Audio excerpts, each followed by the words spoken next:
ओम शांति। आज एक बहुत गहरी बातें सुना रहे हैं, इसलिए आप भी उसे ध्यान से समझने की कोशिश कीजिएगा। आज हम सुना रहे हैं कि मातृ गर्भ के अंदर ही धर्मराजपुरी की सजा मिलती है। कैसे? ये हमारी बात नहीं है, स्वयं परमात्मा ने जो ब्रह्मा के द्वारा सुनाए हैं उसी बात को आपके सामने हम स्पष्ट कर रहे हैं। स्वयं भगवान ने सुनाया। जैसे इस दुनिया में जो बहुत बड़ा क्राइम करते हैं या गलती करते हैं, पाप कर्म करते हैं, उनको जेल में बंद करके सजा दी जाती है। लेकिन ऐसे दुनिया में कई लोग हैं जो बहुत बड़ा क्राइम करने के बाद भी कोई छल करके, धोखा करके उस जेल जाने से या तो उस सजा से छूट जाते हैं। लेकिन हमेशा लोग एक बात कहते आए हैं, भगवान उसका जरूर विचार करेगा, भगवान उनको जरूर सजा देंगे। लेकिन भगवान स्वयं आकर कह रहे हैं, ना भगवान ऐसी कोई बातों का कोई विचार करते हैं, ना भगवान कोई इस प्रकार से किसी को सजा देते हैं। स्वयं भगवान कहते हैं, हर एक के अपने कर्म अनुसार पाप कर्मों की सजा ऑटोमेटिकली मिलती है धर्मराजपुरी में। लेकिन ये धर्मराजपुरी कहाँ होती है, कैसे उसका जेल होता है, कैसे उसमें सजा मिलती है, आप सुनकर हैरान होंगे। लेकिन जो सत्य है उसे हमें स्वीकार करना है।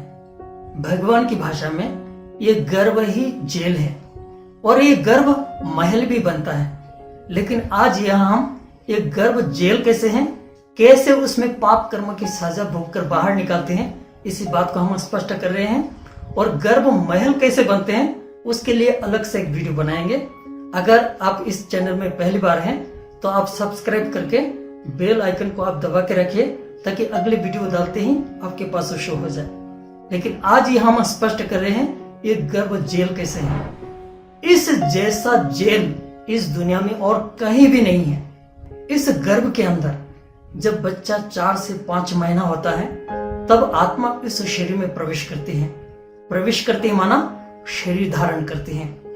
और ऐसे गर्भ के अंदर एक ऐसे अंधेरी कोठरी जहां रोशनी का नाम और निशान नहीं। भले इस दुनिया में बाहर में घोर अंधेरी रात हो, लेकिन सितारों की रोशनी मिलती है।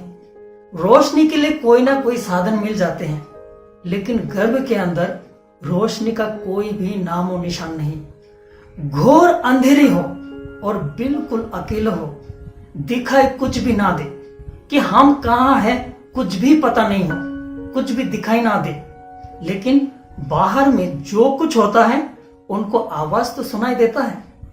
गाय या तो भैंस, जो कुत्ते बिल्ली जो भी आवाज करते हैं, इंसान या गाड़ी मोटर ट्रेन, जो भी बाहर में आवाज हो रही है, आवाज उनको सुनाई देते हैं, लेकिन दिखाई कुछ भी ना दे। तो कैसा लगते हैं वो बातें? अर्थात ट्रेन की आवाज हो रही है लेकिन हमें दिखाई नहीं दे रहे हैं। तो हर पल गर्भ के अंदर मृत्यु के डर से गुजरते रहे तो उसको कैसा अनुभव होगा। अब इस कोरोना काल में ये बहुतों ने यह अनुभव कर लिया कि मनुष्य जो है एक सामाजिक प्राणी है। अपनी स्वतंत्रता से वो बाहर में घूमना या किसी से मिलना, अगर उनको ये बंद कर दिया जाए, एक कमरे में उनको बंद कर दिया जाए, भले उनको खाना पीना जो भी आवश्यक है सब कुछ दिया भी जाए, लेकिन फिर भी वो घुटन महसूस करते हैं। अपने ही घर में 15 दिन एक कमरे में अगर रहना पड़ते हैं, फिर भी वो जेल समान अनुभव करते हैं। और जब आत्मा गर्भ में प्रवेश करते हैं, जहां रोशनी का नाम और निशान नहीं है और वहां कोई समय का भी हिसाब नहीं है कि सुबह है या दोपहर है, कोई घंटा तिथि तारीख, वो भी समय का कोई हिसाब नहीं है। और 10-15 दिन की भी बात नहीं है, 5 से 6 महीना तक उस गर्भ के अंदर रहना पड़े और बिल्कुल अकेले हो, तो उस समय उनको कैसा महसूस होगा? जैसे इस दुनिया में चोर के मन में पुलिस का डर रहता है। अगर पिछले जन्म में पाप कर्म किया होगा, अगर किसी को सताया होगा, किसी को मारा होगा, पीटा होगा, या तो किसी को काटा होगा, कोई जानवर को हत्या किया होगा, अगर उस प्रकार के जानवरों की आवाज सुनाई दे या उस इंसानों की आवाज सुनाई दे, तो उसको उस प्रकार का डर उत्पन्न होगा। या तो कभी कभी जैसे स्वप्न में सजा का भी अनुभव करते हैं, उस प्रकार से वो स्वप्न जैसा भी वहां अनुभव करते रहेंगे। इस दुनिया में भी जो बहुत पाप कर्म करते हैं, धोखा करते हैं, छल करते हैं या तो बहुत अत्याचार भ्रष्ट काम करते हैं, उसको इस दुनिया में भी रात को नींद नहीं आती है। भले वो बिस्तर पर सोते हैं, सोते हुए भी वो नींद, चैन की नींद नहीं आती है, गोली खा के नींद करते हैं।